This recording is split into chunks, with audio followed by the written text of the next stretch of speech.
Hello Aries, and welcome to your March 2023 new moon reading. It's a new moon in Aries, so interestingly enough, it is in your sign. This is a collective reading for Aries sun or rising sign. Whether you're using tropical or sidereal, it doesn't really matter. So the first card that we're going to be taking a look at here is which area of life this is drawing your attention in for this particular reading, right? So it's a collective reading. Obviously, it's not going to hit for everyone, but I found that I've gotten some feedback that people have said that this has been really helpful to help them focus the general reading into a certain area of life that their attention's being called into. So we're going to take a look at which area of life, and then let's also take a look at, let's see, which deck do I want to use for Aries?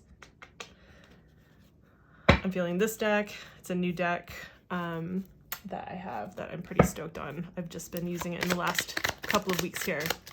So we're doing it a little bit differently for this new moon. I want to take a look at, so now we have which area of life your attention is being called towards. But this new moon, I mean, all new moons have the energy of newness. And from new to full moon, we're looking at what can you be putting your time, energy, and attention into seeding, right, in this area of life. So we'll get into that more. And I want to take a look at also, I'm going to use a different deck for this, any additional spiritual advice that's coming through for you, Aries. What other spiritual advice? Feeling like it was back here. Interesting. Okay, cool. All right, Aries. So first, let's take a look at which area of life we're looking at. We're looking at the area of Taurus.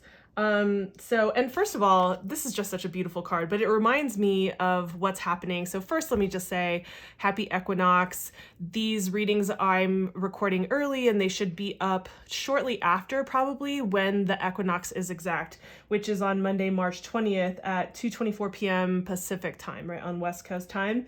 So we have that. We have a lot going on astrologically this week. This just kind of reminded me of that, this kind of bounty, and feels very, very much like spring to me, springtime to me, even though we're moving into Aries, not into Taurus, but we're looking at the area of Taurus. There's a whole lot going on astrologically. I will say the new moon is happening the day after the equinox on the 21st at 10:23 a.m.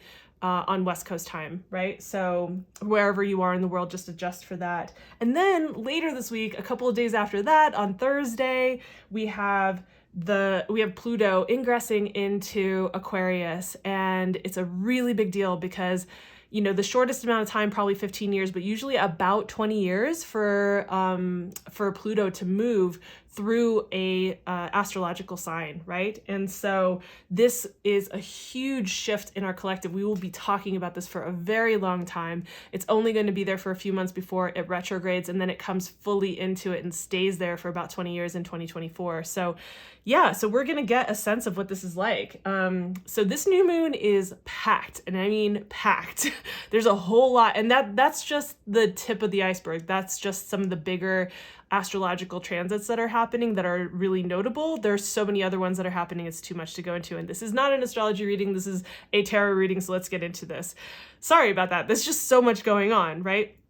Now, these are shorter readings, and so we're just gonna blaze through the rest of this, right? So the Taurus, here we have your values. Taurus has to do with not only what we value in life and the delicious aspects of life. Like Taurus is very, it's like fixed energy, which means it's very steady and stable, right? It's like it has that kind of grounding energy, but with that comes like this kind of almost like luxuriating. It is ruled by Venus, right? There's this enjoyment of, the finer things in life, of the things that we value, delighting our senses, good food, good, libations, good experiences, things that feel good, and what we value, what we're building towards, right? So these are the kinds of things that come up. Also, this can have to do with the body, can have to do with your physical body as well, that very earthly quality. So in whichever way you can apply the rest of this reading to this theme in your life, right? That's where your attention is being called. So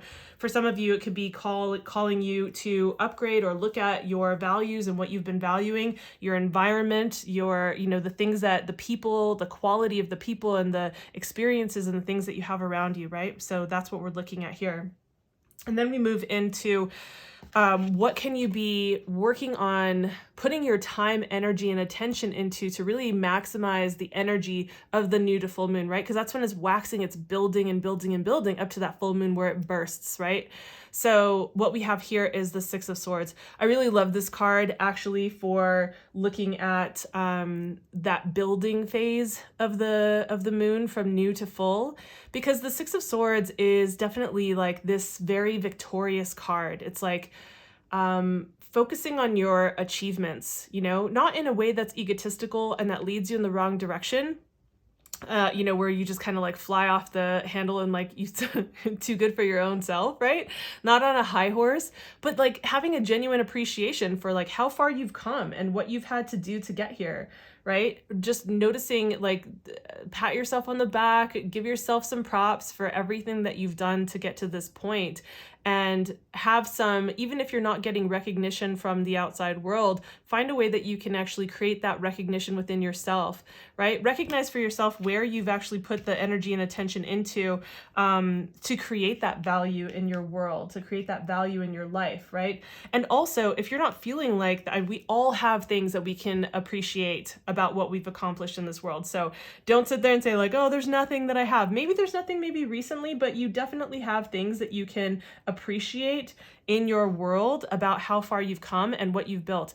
This can also be speaking to where you're putting your time and attention is like, well, what drives you and moves you forward? Like, what do you want to be able to look back on, whether it's long term or whether it's just for this cycle of the new to full moon, to be able to look back and say like, yeah, I did that. I kept going. I am proud of myself. I recognize myself. I have achieved this. I've made it this far, right? I can bask in the glory of me for a moment, right?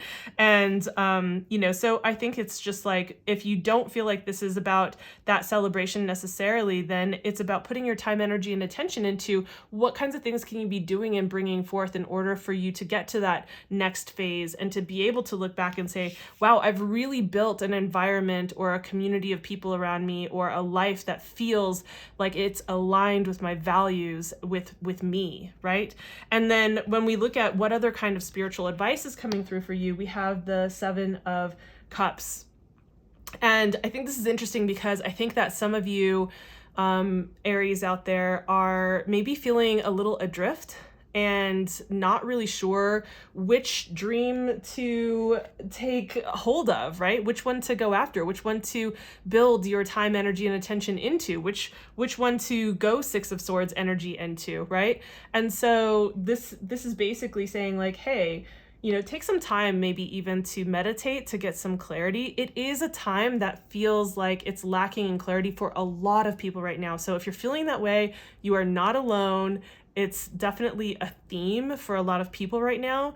And I feel like this card, what's coming through is not like, usually when I see this card, it's like, hey, you got to make a choice and you need to decide what you're going to do. And what I'm feeling is like, there is this sense of like, stop looking out there for like which path you're supposed to take. Like, stop looking outside of yourself and actually go into a place of grounding, right? Like water and air and fire, like they have these elements that can, like, when they're out of control, can feel really ungrounding, right? There's nothing solid and stable that you can anchor into. And so I'm feeling like with this earth coming through with Taurus, that there is this message coming through of like, hey, go inward, find your internal anchor, find your internal grounding so that you can choose a place with your intuition and your grounding together to choose which of these paths you're going to pursue and put your time, energy, and attention into. Which one do you value, right? And so I hope that really makes sense, because I'm feeling that pretty strongly with this particular set up and with this card, right? Water is intuition as well. Water is our emotions and our intuition. When you couple that with grounding and you're able to go in and get a sense of yourself and what you truly want and what comes from your intuition, from your gut, from those quiet moments in solace, then you're able to really come to a place of clarity and to know what steps to take to move forward, right? To put your time, energy, and attention into, so that you can come back like at the full moon even, and turn around and go, yeah, I made it through that period and it was wild. It's going to be wild for all of us right now, but that was wild. And I was able to take that advice, sit with myself, get grounded, align things with my values. And now I can look back and really appreciate myself for this, right? For what I've put my time, energy, and attention into that aligns with my values, and with upgrading my environment, upgrading my life, my experiences, so that they are more rich and more beautiful and more full, right? So that, I think, like paints a really beautiful picture for this particular new moon. There's a lot going on. Definitely get a sense of what is going on by checking out your month of March reading. I'll have that appear on the screen so that you can check that out. And in a few more days, I will have the April readings out as well. So I would say check out both. But for now, you can get the full picture and check out your monthly reading to get more of a sense of that. So I hope that this was helpful. Have a beautiful equinox, and I hope that you have so much ease going through this particular next few days that we have, and I will see you in the next video. Bye.